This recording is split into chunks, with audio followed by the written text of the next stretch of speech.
ধন্যবাদ জানাচ্ছি।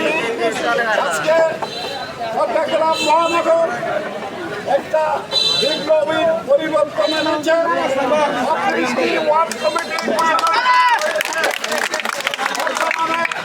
Word committee যেটা 27-এ ঘোষণা করা হয়েছে, সেই ওয়ার্ড কমিটি নেতা এবং কর্মীদেরকে দিয়ে মূল্যায়ন করা হয়েছে এবং তাদের এখন দায়িত্ব হচ্ছে একটা সুশৃঙ্খলভাবে একটি পূর্ণাঙ্গ কমিটি উপহার দেওয়া এবং শান্তি শৃঙ্খলা বাঁচিয়ে দলের সংগঠনের কাজকর্ম করার জন্য এবং বেশি বক্তব্য না রেখে আমি আমার বক্তব্য শেষ করছি।